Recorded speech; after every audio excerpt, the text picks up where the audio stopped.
Mañana 42 minutos, como siempre comenzamos con una palabra del cielo para su vida y para la mía.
TN5, San Pedro Sula, Orly Martínez, buenos días. Buenos días, licenciado Ramón Matute. Buenos días a todos los televidentes de TN5 Matutino. En la patrulla del Valle de Sula, licenciado, le comento que una mujer fue acribillada adentro de su negocio, una pulpería. Esto ha ocurrido en el municipio de Choloma Cortés, pero que sea nuestro compañero que nos presente este resumen de la patrulla del Valle de Sula. Mientras tanto, en la 27 calle de San Pedro Sula se suscitó un accidente de tránsito teniendo a dos motociclistas como protagonistas, quienes accidentalmente impactaron y se salvaron de una tragedia. Afortunadamente no terminó así, aunque una mujer que acompañaba a su pareja sentimental en una de las motocicletas resultó levemente lesionada, siendo la que se llevó la peor parte. En tal sentido, una ambulancia del sistema de emergencia 911 llegó al lugar para atenderlos y trasladarlos a un centro asistencial cercano. Positivamente no hubo saldos mortales. Para finalizar, es de resaltar que en la primera estación policial de San Pedro Sula no se contabilizaron detenciones de alto impacto, al menos en las recientes horas de la noche y madrugada, lo cual viene a ser un indicativo que no se registraron hechos criminales. A pesar de ello, las oficinas permanecieron activas para darles atención a los ciudadanos que realizan denuncias por delitos comunes como maltrato familiar y escándalo público. Este ha sido el resumen de los acontecimientos más relevantes que tuvieron lugar en el Valle de Sula, que se los compartimos en la patrulla TN5. Desde el lugar de origen de la noticia les ha informado Cristian Cerón.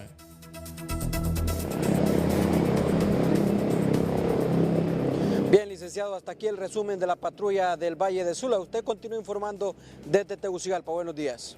Vamos a la Ceiba. Preparado Gustavo Bustillo para la patrulla TN5. Buenos días. Gracias, licenciado Ramón Matute. Es un gusto saludarle a esta hora de la mañana. Hoy en la novia de Honduras estamos cumpliendo un mes sin hechos violentos en el municipio.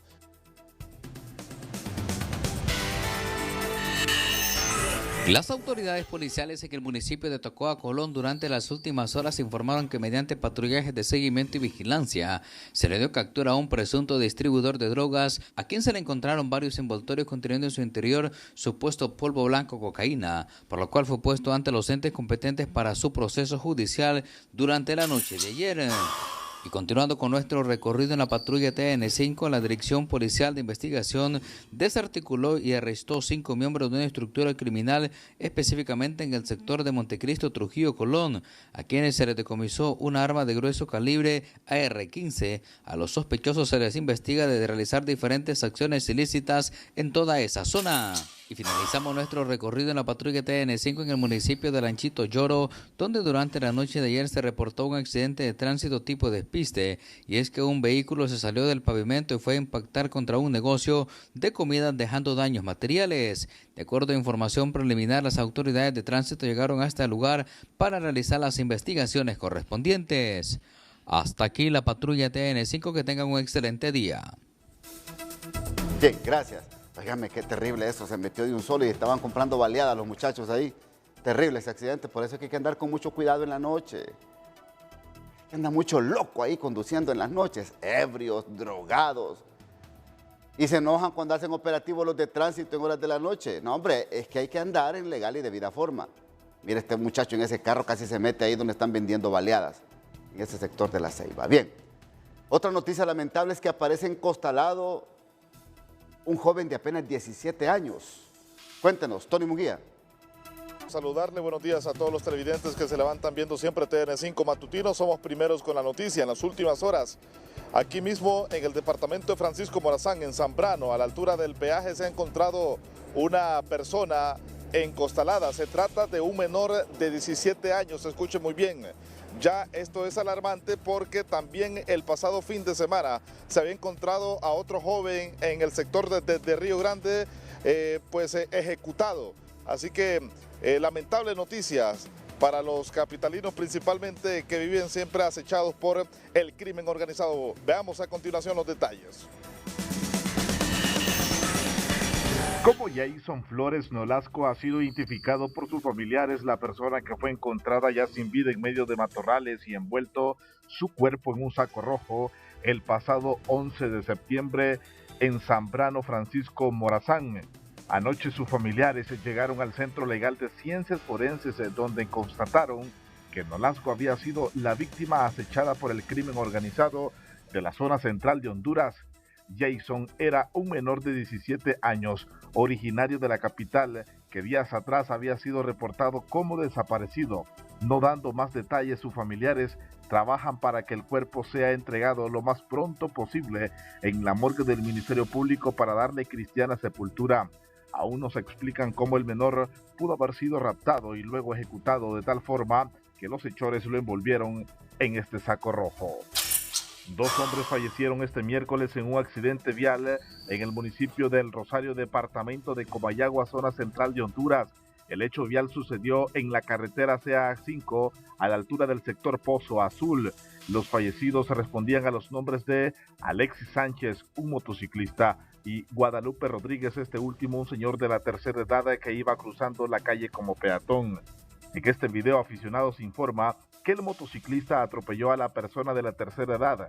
No obstante, el motociclista cayó al pavimento, fue arrollado por otro vehículo que transitaba y este mismo se dio a la fuga. Lastimosamente los dos murieron. Los dos murieron, tanto el que venía en la moto como el que pasó la calle, y el otro carro levantó al de la moto.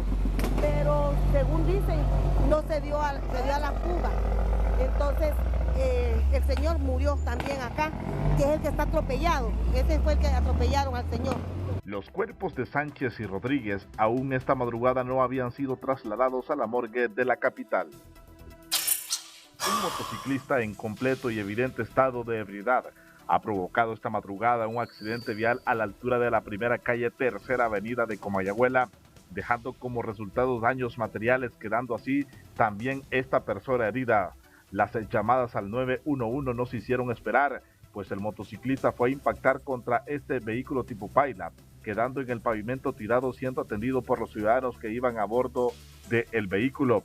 Una ambulancia de Copeco llegó a la escena para que este fuera trasladado de manera inmediata a un centro asistencial mientras llegaban sus familiares. Pendientes de más información aquí en El Matutino. Con usted, buenos días. Continúan sacando madera de manera ilegal de los bosques de nuestro país. Lo que ha pasado en las últimas horas es un certero golpe a esta actividad ilegal que está acabando con el medio ambiente. La Policía Militar, Fiscalía del Ambiente y del Instituto de Conservación Forestal han decomisado más de 2.000 pies de madera en Santa Rosa de Copán. Ramón Rojas con los detalles. Buenos días. Buenos días, Ramón Edgardo Matute, amigos televidentes de TN5 Matutino, somos primeros con la noticia. El 12º Batallón de Infantería ha decomisado en las últimas horas madera que estaba lista para ser transportada y vendida en diferentes puntos del occidente del país. El coronel Ávila Padilla, comandante de esa unidad militar, nos brinda los detalles de cómo encontraron esta madera y cuál es el procedimiento. Escuchemos aquí sus declaraciones.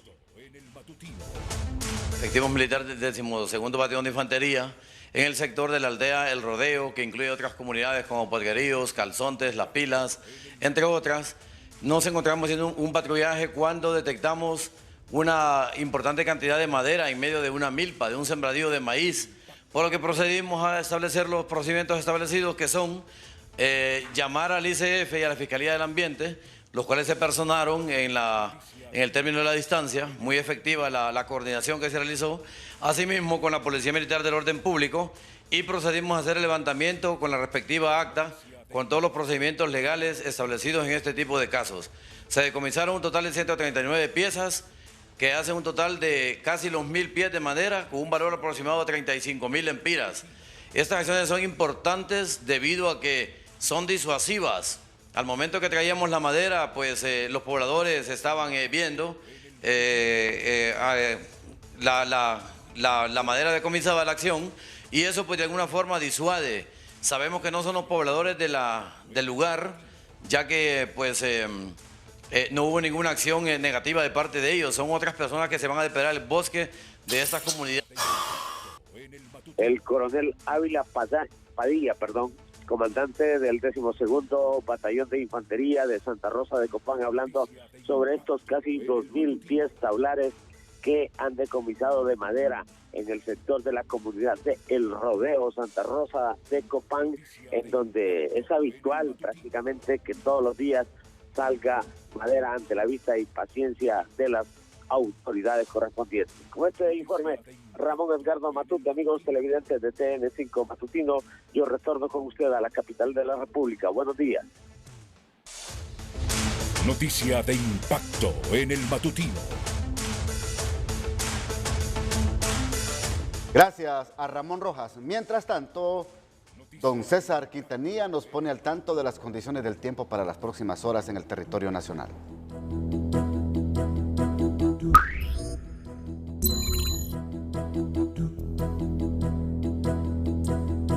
Buenos días para todos, feliz jornada de jueves. Quiero iniciar presentándoles esta espectacular imagen que un astronauta que pues se mueve en la Estación Espacial Internacional captó justamente cuando se da. Ustedes ven este flechazo, es cuando un meteorito penetró nuestra atmósfera y pasó el pasado 2 de septiembre, así que quedó grabado justamente cuando el astronauta hacía esta imagen de nuestro planeta en ese recorrido. Los vientos del este se mantienen para esta jornada sobre nuestro territorio hondureño. Las temperaturas han estado elevadas en las últimas horas y continuarán para esta jornada, y pese a que tenemos el paso de ondas leves tropicales y algunos canales de humedad recorriendo el territorio hondureño, nos mantendremos siempre con una jornada cálida. El huracán Francini pues ya ha estado degradándose sobre Luisiana después de impactar como categoría 2 en la escala Saffir-Simpson. Hay 2 disturbios tropicales moviéndose en el Atlántico y una depresión tropical que ya pues tiene un poco de circulación a punto de convertirse en un ciclón,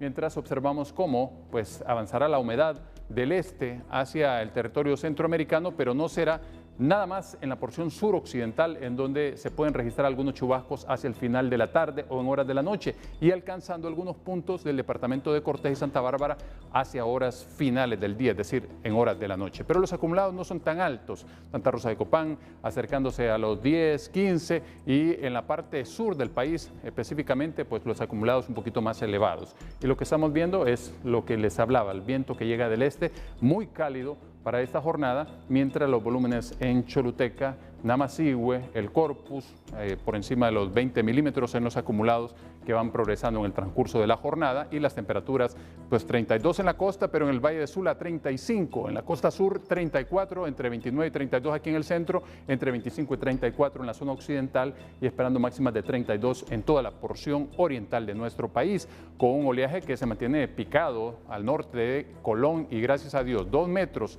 y un poquito más elevado cerca de Islas de la Bahía, acercándose a los 3 metros, y a la salida del Golfo de Fonseca también elevado de 2.5 metros, así que sabemos que esta información es muy valiosa para los amigos que andan en embarcaciones de medio y bajo calado realizando sus labores de pesca artesanal y de traslado de personas. Hay un 60% de probabilidades, dice la Organización Meteorológica Mundial, que se instaure el fenómeno La Niña a finales de este año, y esto es las consecuencias que traería mucha humedad para el territorio hondureño y centroamericano. Atención con eso.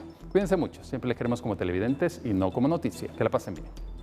Con los pescadores de Islas de la Bahía, están preocupados, Isaac Calix, porque desde el 31 de julio les tuvieron que haber dado los permisos de operación para pescar. Sin embargo, han sido retenidos, principalmente los pescadores de camarón. Esto está dejando ya pérdidas económicas a ellos y a sus familias. Isaac Calix, contigo, buenos días.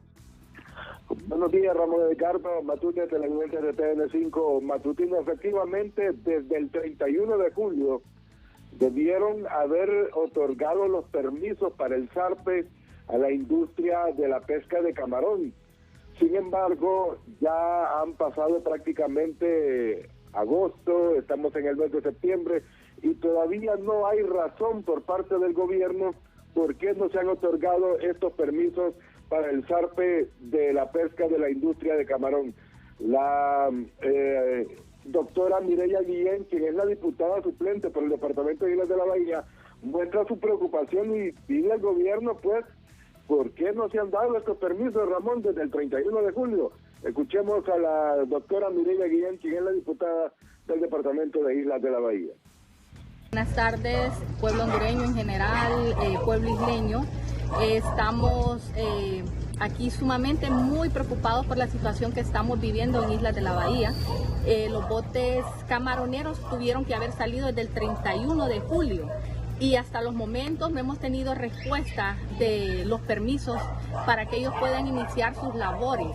Sabemos que son pérdidas millonarias que estamos teniendo, ya que tienen que pagar adelanto a las personas que laboran en ciertas embarcaciones, también tienen que pagar combustible todas estas personas y estamos sumamente preocupados. Así es que pedimos el apoyo del gobierno central para que nos puedan brindar el apoyo que necesitamos y una respuesta inmediata para que puedan salir nuestras embarcaciones a realizar sus trabajos. Bien, esto era lo que manifestaba la doctora Mireya Guillén, Ramón, y es que es cierto por parte de lo que ha manifestado, es que se compra combustible, se paga el anticipo, también a las personas que van como tripulantes, los pescadores, los meseros, y todo eso es un gasto que hacen todos los dueños de embarcaciones y ya llevan más de mes y medio, podríamos decir, y todavía la orden no ha salido por parte del gobierno y sobre todo es que no hay ninguna respuesta para estas personas que se dedican al rubro de la pesca de camarón. Esto es lo que le podemos informar desde Roatán, Ramón. Si no hay consulta, regreso hasta Tegucigalpa, somos primeros con la noticia. Gracias al periodista Isaac Calix por este informe esta mañana. Pasamos a Catacamas, departamento de Olancho, porque Noé Ordóñez nos informa que las juntas de agua están recibiendo sus personerías jurídicas.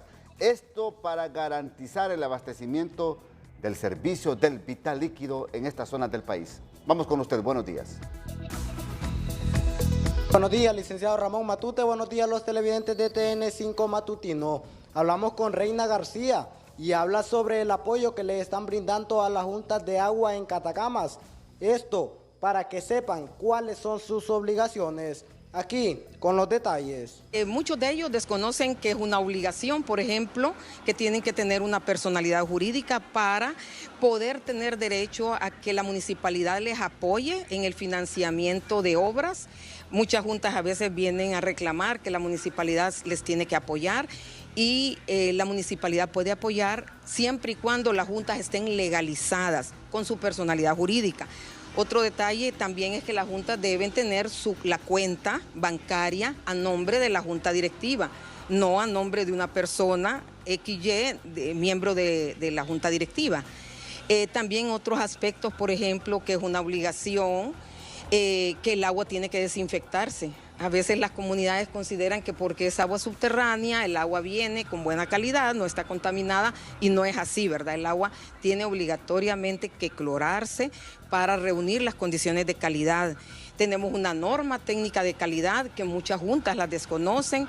Era lo más importante que lo daba a conocer Reina García y comentó que van a seguir apoyando a las juntas de agua del sector de Catacamas. Licenciado, regreso a los estudios principales. Somos primeros con la noticia. Buenos días. De Catacamas pasamos a Tocoa, departamento de Colón.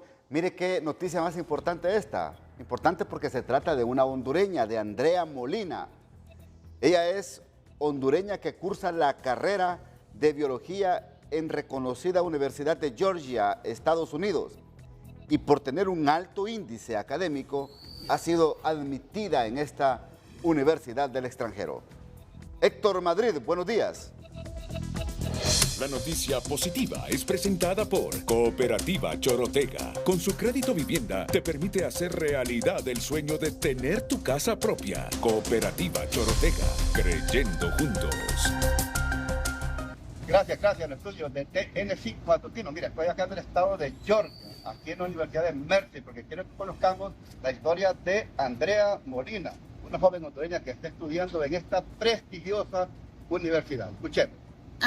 Me enorgullece decir que terminé mi secundaria con honores, fui en el top 10 y eso me ayudó a aumentar mis cualidades en mi resumen para poder entrar a esa universidad, que es algo competitiva.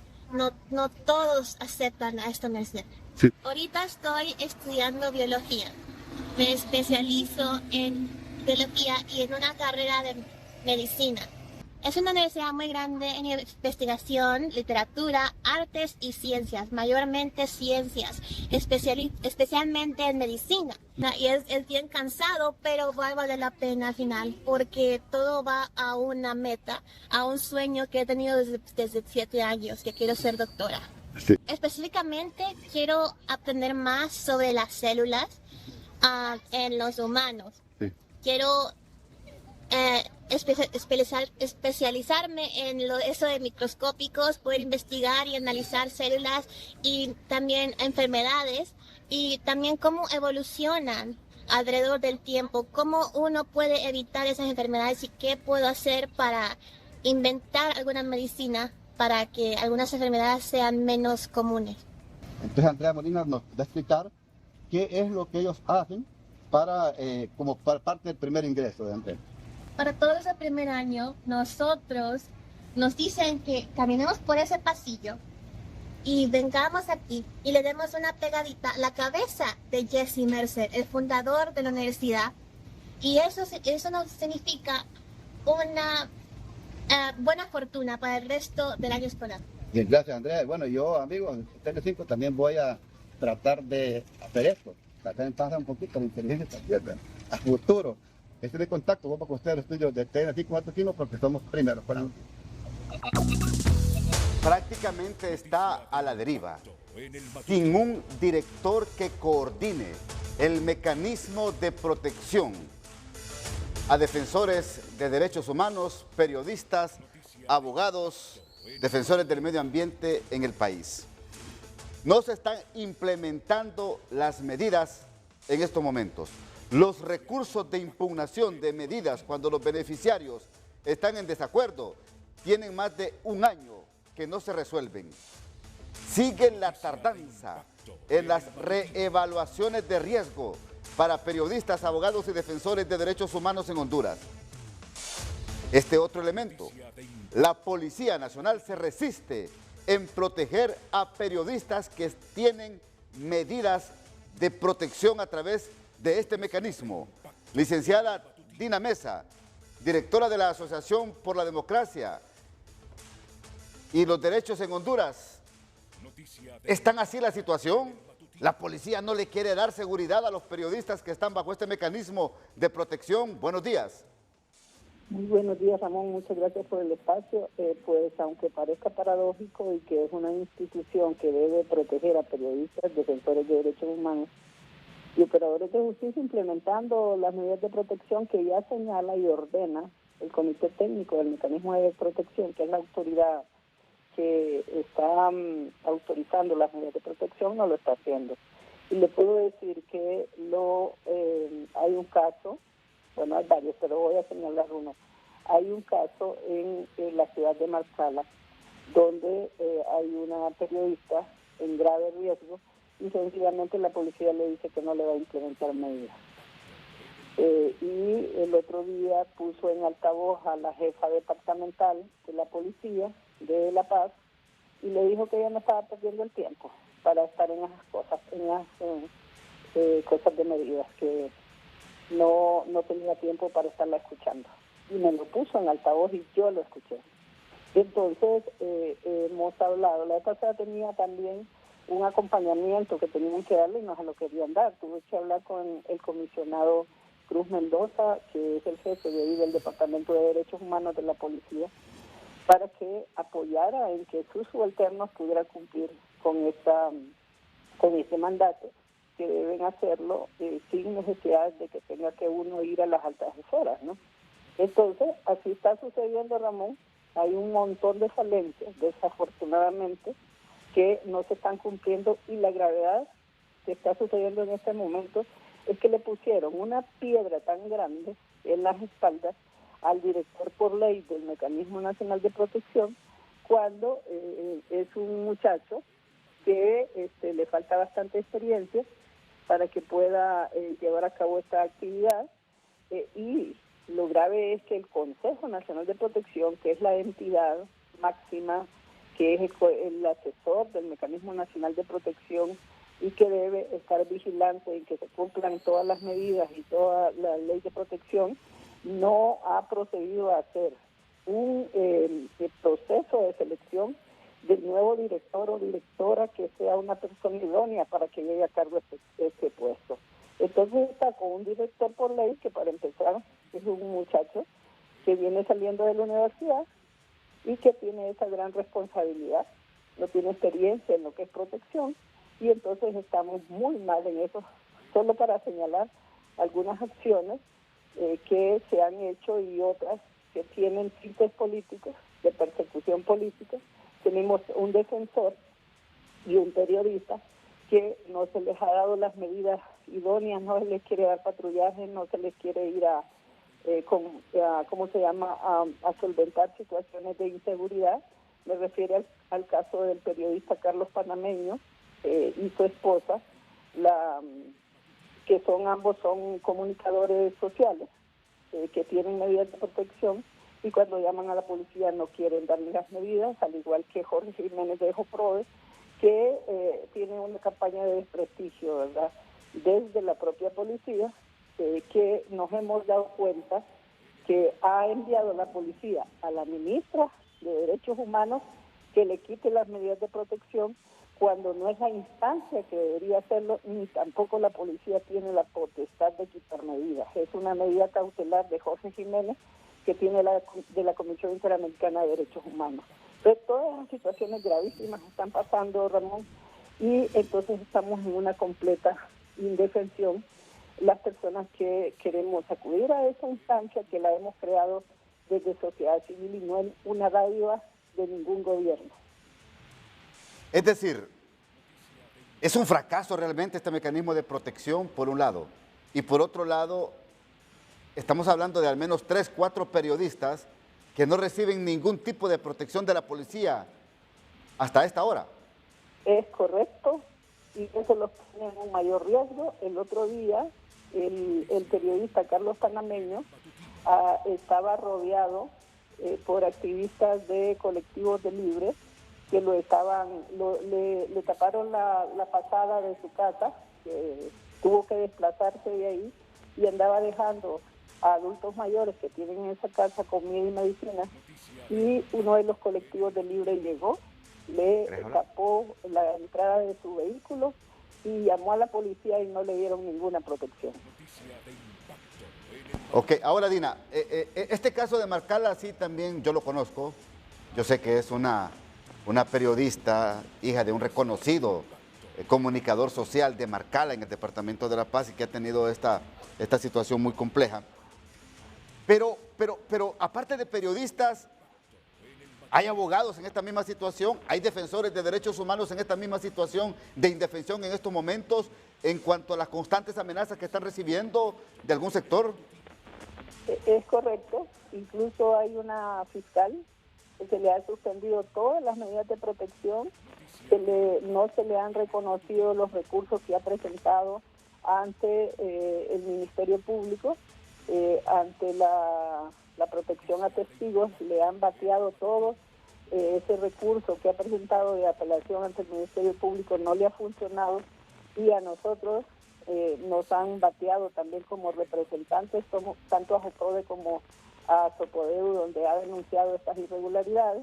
Igualmente, hay otros periodistas que están sufriendo persecución y que tienen mucho miedo porque señalan de que no tienen la confianza necesaria y que pueden incluso filtrar información a las personas que están produciendo las amenazas para que puedan incluso después hacerles un mal mayor. ¿Instancias van a llegar, tanto nacionales como internacionales, licenciada Dina Mesa? Bueno, estamos enviando las comunicaciones correspondientes del caso de Jorge Jiménez ante la Comisión Interamericana de Derechos Humanos. Estamos enviando al relator para la libertad de expresión de la Comisión Interamericana los casos de periodistas que están teniendo estas amenazas. Estamos documentando tanto a PEN International como Reporteros Sin Fronteras y Artículo 19, también la Fundación para la Libertad de Prensa en Colombia, de que están sucediendo todas estas situaciones y que estamos también viendo cómo viene un proceso muy violento que estamos avisorando, que son el periodo de elecciones, donde los periodistas y las personas defensoras de derechos humanos vamos a estar en más riesgo, porque ya ve usted una serie de violencias que están presentando y nosotros somos los que informamos y los que defendemos a las personas, ¿verdad? Noticia de impacto en el matutino. Ya le quitaron también la protección. ¿A quién? A Jiménez. Todavía no, pero conocemos por una fuente que la policía, a través de la Secretaría de Seguridad, ha presentado un documento ante la ministra de Derechos Humanos para que se le quiten las medidas cuando no es la instancia que debe conocer, porque la Secretaría de Derechos Humanos sencillamente es administradora de los recursos y no tiene ninguna potestad de quitar o poner medidas. Bueno, estamos tratando de contactar acá también a la Policía Nacional. Ya tenemos la reacción de la policía, producción. Bueno, todavía está pidiendo información el comisionado Miguel Martínez Madrid para que nos reaccione sobre este tema, porque, hombre, estamos en un estado de indefensión entonces, porque el mecanismo, me está diciendo la licenciada Dina Mesa, de protección a defensores de derechos humanos, periodistas, comunicadores sociales y operadores de justicia está restringido. Y que a muchos periodistas que han recibido amenazas, la policía dice, la denuncia fuerte que hace Dina Mesa, es que la policía no los quiere proteger. No los quiere proteger. Entonces, esto tiene que llamar poderosamente la atención para que se pueda reconsiderar. Y todavía no hay quien dirija el mecanismo, ¿verdad, Dina? El director o directora, no hay nadie. No, ¿cómo no? Hay un director por ley que es el asesor jurídico del Mecanismo Nacional de Protección, que como le digo, es un muchacho joven, no le estoy quitando ninguna, atribución de que él no puede estar, pero es un muchacho que viene saliendo de la U. Y por otro lado, no tiene ninguna experiencia en protección y le han puesto esa responsabilidad tan grande en las espaldas. Yo lo entiendo y ahí se tienen que resolver un montón de problemas gravísimos que están pasando las personas que están beneficiarias de la ley de protección. Bueno, gracias Dina, muy amable por acompañarnos esta mañana aquí en TN5 Matutino. Gracias. Muchas gracias por el espacio. Gracias. Abogado Jorge Jiménez, también reconocido luchador en pro de los derechos humanos en Honduras. ¿Es cierto esto? ¿A usted le ha llegado algún tipo de notificación o han pretendido quitarle la seguridad de parte de la Policía Nacional a su persona? Buenos días. Buenos días, sí, al pueblo hondureño y buenos días a usted. Pues sí, el día de hoy, el día de antier se nos llegó dos ya resoluciones donde tienen como objetivo resolver algunos recursos que teníamos interpuestos, pero también se nos ha informado que hay una petición para la suspensión de las medidas de protección que tienen como finalidad dejarme como vale la redundancia, sin protección, pero más que eso, también debo de decir que el personal que he tenido yo como parte del esquema de protección ha sido sometido a procesos disciplinarios solo por el simple hecho de andar con un defensor de derechos humanos. ¿Y sabe cuál es lo más perverso? Que fueron sometidos a audiencias de descargo por andar conmigo, pero el día de ayer también fue llevado nuevamente uno de ellos para ser sometido por segunda vez a otra audiencia de descargo por los mismos hechos que le imputan. Esto, sin lugar a duda, es una persecución política que existe de parte del Estado de Honduras, pero seguimos aquí resistiendo frente a la arbitrariedad, frente a lo que está sucediendo, y lo más perverso es ver cómo instrumentalizan el número de emergencia del mecanismo de protección para desde ahí convocar a sus bases partidarias a participar a protestas. Creo que hay que tener respeto hacia los defensores de derechos humanos y sobre todo hacia quienes están pasando por emergencias de inseguridad y que han acudido ante ese mecanismo de protección. Bueno, estoy hablando con Jorge Jiménez, él es el presidente de la Asociación de Jóvenes Promotores y Defensores de Derechos Humanos en Honduras, JOPRODE, porque ha sido notificado que la seguridad de parte de la policía se le va a suspender. Y mire lo que nos está diciendo. ¿Esto a qué lo exponen? ¿A qué lo exponen a usted? ¿Y por qué se estaría tomando esta decisión, abogado Jiménez? Bueno, recuerde usted que mis posiciones han sido críticas contra el tema de inseguridad, críticas contra todo aquello que tenga que ver contra la violación al Estado de Derecho y a la poca democracia que hemos tenido. Este solo es una respuesta del gobierno a nuestro trabajo, a nuestras denuncias que hemos hecho de manera permanente, que no solo ha sido el gobierno, sino que ha sido de manera histórica, pero hemos visto ahorita la intolerancia de los funcionarios estatales en este tipo de, en los señalamientos que yo he estado haciendo, y vemos esta respuesta. Solo dejamos evidencia que de algo de llegarnos a pasar, pues va a ser responsable el Estado de Honduras de lo que nos puede llegar a suceder a nosotros, a los miembros de la organización y también a la familia nuestra. ¿Cómo quedó aquella orden de captura que había en contra de usted, abogado Jiménez, y las acusaciones que habían en su contra? Bueno, eso lo está conociendo un juez natural. Estamos nosotros a la espera de que se desarrolle. Esperamos, hasta el momento se ha respetado el tema del debido proceso, la presunción de inocencia, y sobre todo ya se ha evitado, hemos visto que el tribunal de alzada, tal como lo hemos manifestado, ha respetado la presunción y no ha seguido politizándose como lo vimos nosotros, que una orden de captura con un tribunal ordinario. Y mire lo inaudito en estos procesos. El Ministerio Público sí en otros casos aplica el tema del alto cargo que tienen algunos dignatarios. En el caso nuestro nunca se nos aplicó, ni tampoco nos han resuelto las denuncias que hemos interpuesto ante el Ministerio Público sobre algunos hechos concretos que se pueden investigar y que pueden dar con los responsables de quienes nos amenazan, nos persiguen y nos quieren callar a nosotros como defensores de derechos humanos. ¿Y quién lo quiere callar, abogado? Hay que investigarlo, ellos mismos lo tienen las pruebas, tienen las evidencias del mismo Estado. Los mismos que hoy nos quieren suspender las medidas son los mismos y nos han tenido amenazados, nos han tenido coaccionados y sobre todo nos han perseguido, han puesto la institucionalidad en contra nuestra. Y es ahí donde hay que avanzar y hay que caminar.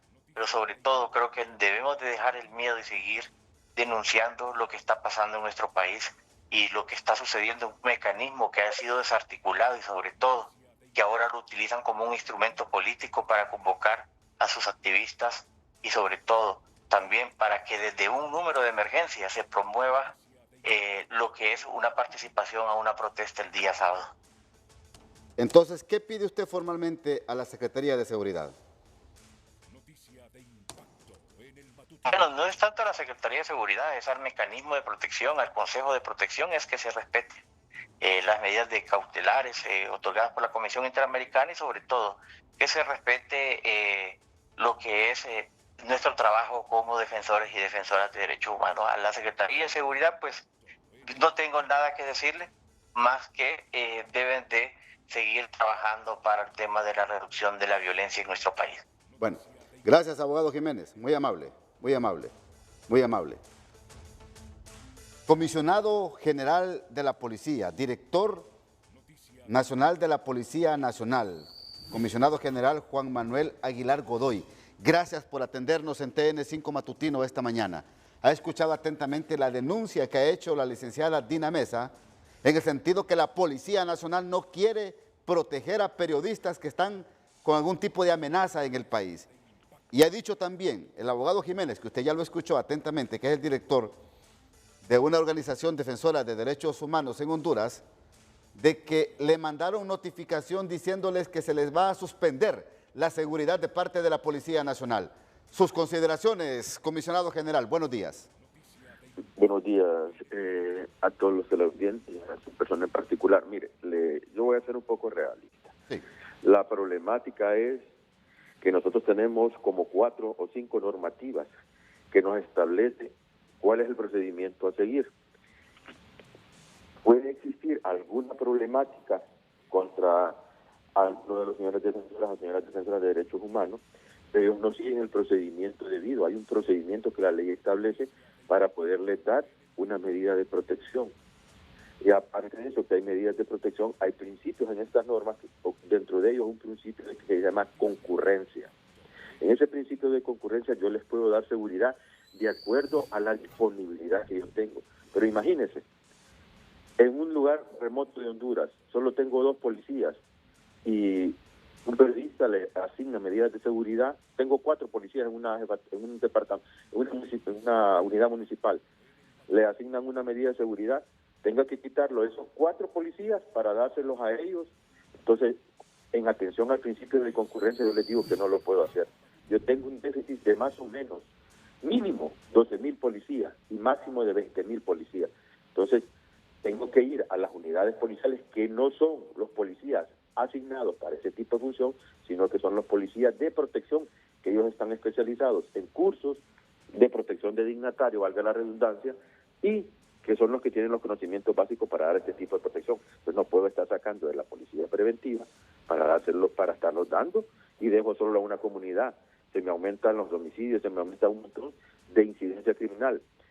Por otra parte, tengo una unidad que se llama la Dirección de Protección, que es la que da este tipo de seguridad, pero tengo más de 874 policías dando protección a todo este tipo de situaciones que me presentan, de derechos humanos, de periodistas, y con lo que él dice es verdad. Nosotros hemos hecho una solicitud porque hay gente que ha vivido de esta situación.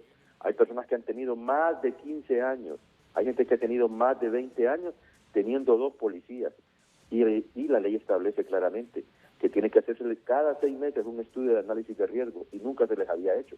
Yo di la orden desde que asumí que se empezaran a hacer todos los estudios de análisis de riesgo, y usted no se imagina la cantidad de policías que hemos recuperado, gente que tenía más de 20 años sin estudios de seguridad.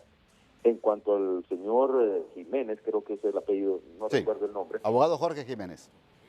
En cuanto al abogado Jiménez, no es que tengamos alguna represalia contra él. La función policial se hace de uniforme. Todas las veces que yo salgo uniformado, y él quiere andar de civil los policías. Entonces yo he dado la orden de que la función policial se hace uniformada. ¿Por qué? Hemos tenido otros casos donde lastimosamente han perdido la vida algunas de las personas que se les ha dado la protección porque andan con el policía de civil y andan en lugares donde no deben andar. Hay personas que han andado debiendo, han abusado de la medida de seguridad, y nosotros lo que hacemos es mandar un informe al mecanismo y explicarles. Entonces, en base a ese montón de abusos que han cometido con los funcionarios policiales, con los excesos, nosotros hemos tomado una decisión, que ellos anden uniformados, porque no es posible que anden en un supermercado con la carreta el funcionario, en vez de dar la protección, y la persona que es la dignataria ande comprando. Hay otros que han salido por los medios de comunicación que han andado jalándole la cartera. Entonces, eso es lo que nosotros evitamos. Hay que dignificar al policía. El policía tiene su función y es la seguridad. Entonces, si por eso se van a molestar, la ley tiene esos mecanismos, que lo sigan. Sigan los mecanismos. Yo no les pido nada malo, pero sí es cierto, se le ha mandado audiencia de descargo por no andar uniformados.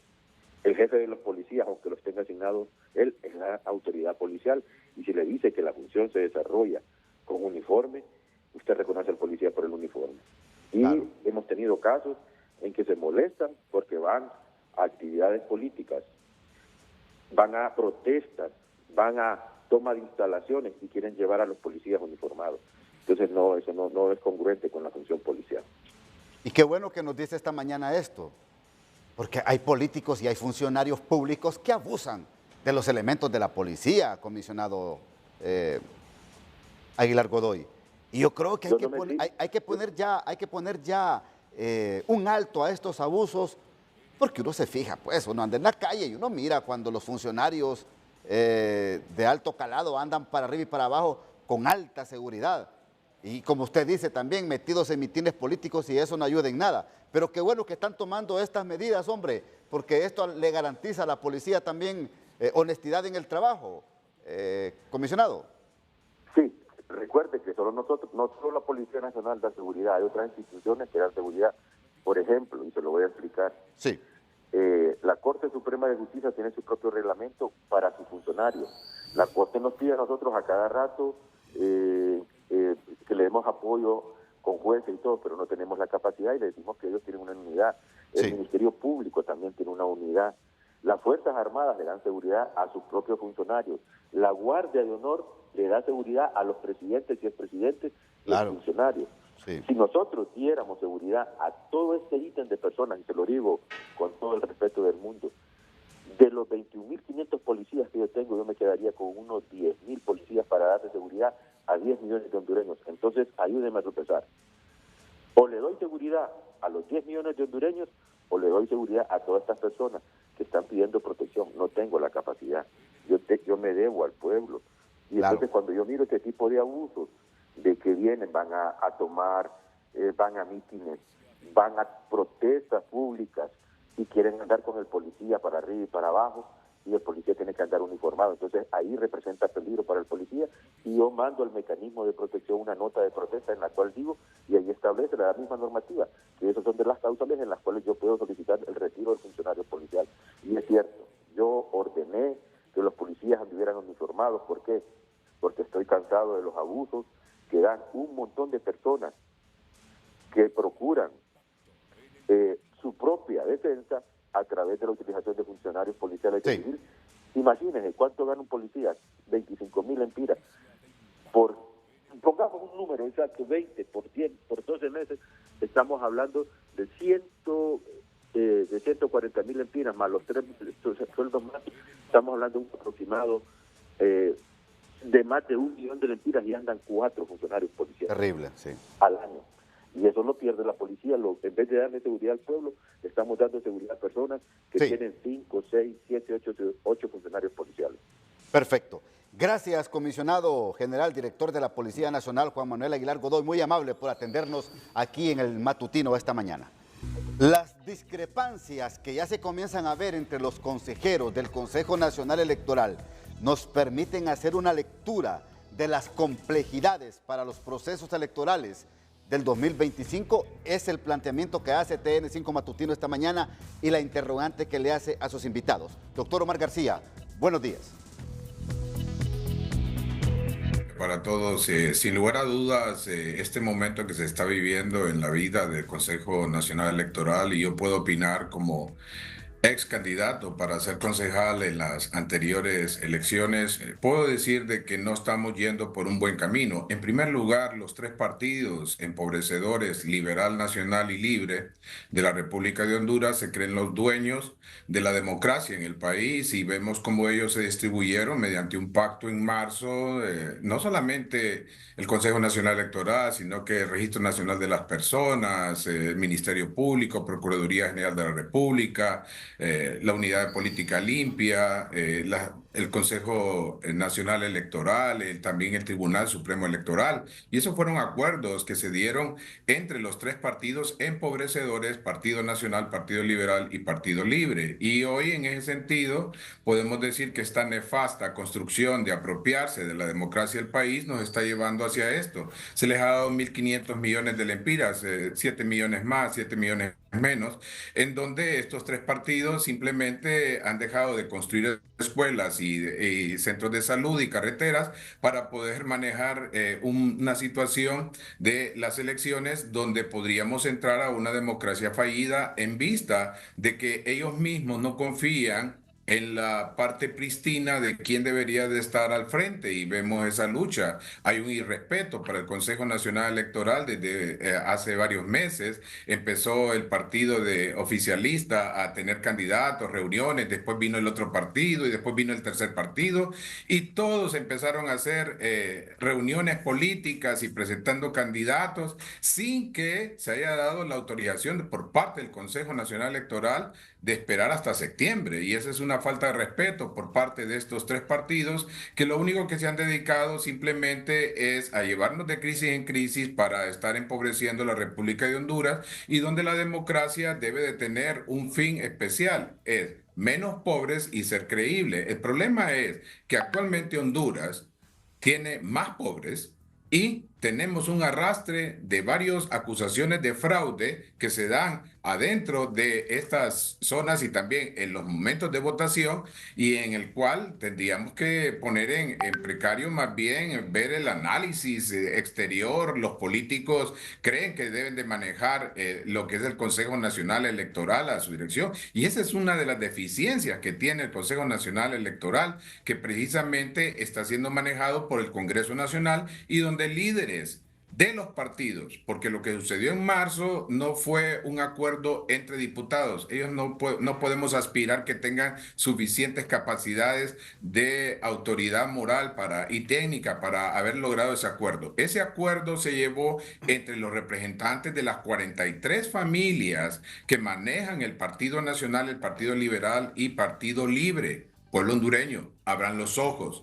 Esto es parte de llevarnos a una situación de no mejorar la democracia, sino más bien de establecer crisis artificiales para llevarnos en una agenda que no permite la situación de un mejor país. Ahora, hombre, yo creo que los políticos ya deben de sacar las manos de estas instituciones electorales.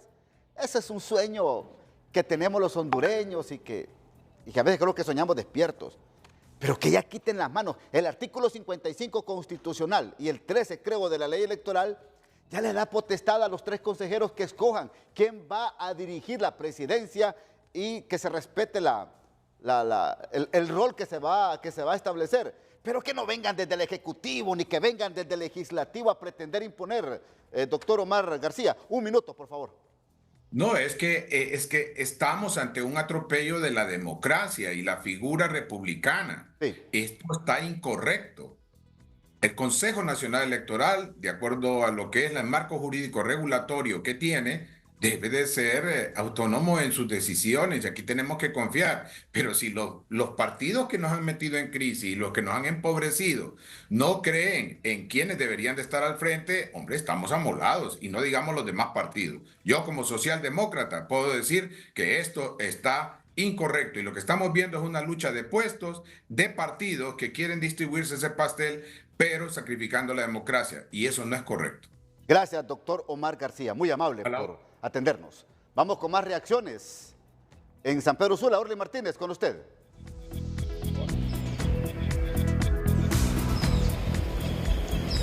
Buenos días, licenciado Ramón Matute. Me acompaña Marco Antonio Baday, de la sociedad civil y también abogado. Bueno, usted decía, y coincide con la opinión del anterior entrevistado, lo que está pasando en el país es muy grave.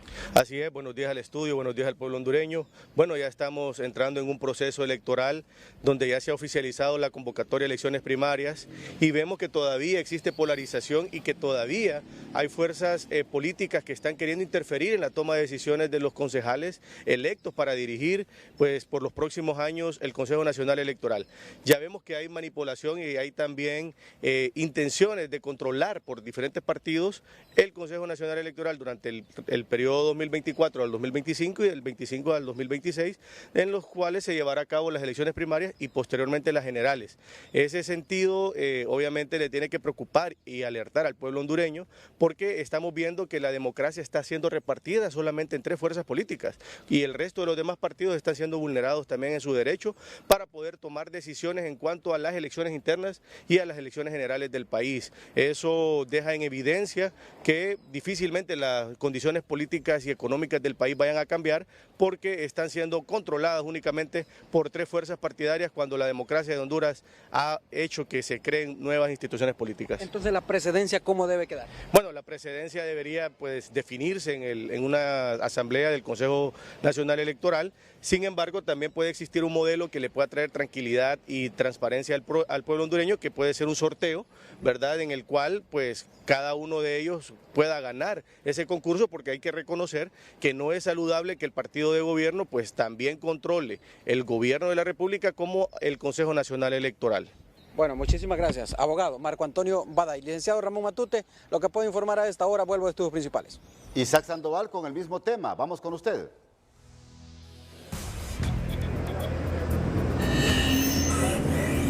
Así es, de inmediato escuchamos las declaraciones del abogado y analista Carlos Arévalo en torno a esta situación que se está dando en el Consejo Nacional Electoral. Muy buenos días. Realmente yo lamento la apoplejía en la cual se maneja la clase política de este país y buscar toda la vida la discordancia, la polarización, crear problemas donde no los debe de haber. La Constitución de la República es clara en cuanto a las rotaciones de las autoridades máximas concejales del Consejo Nacional Electoral, el reglamento interno del Consejo Nacional Electoral.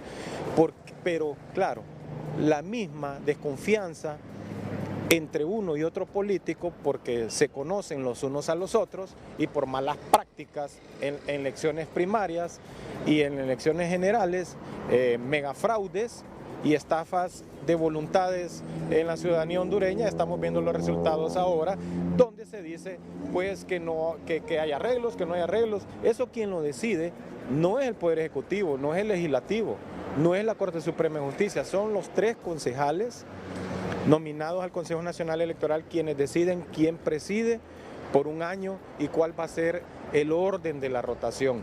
No sé por qué hay tanto problema. Por otro lado, yo diría que para evitar este tipo de conflictos al interior del Consejo Nacional Electoral y por otras cosas que han sucedido, se haga una reforma y que ningún concejal del partido de gobierno sea el que presida ni las primarias ni las generales cuando sea el caso, para evitar estos problemas.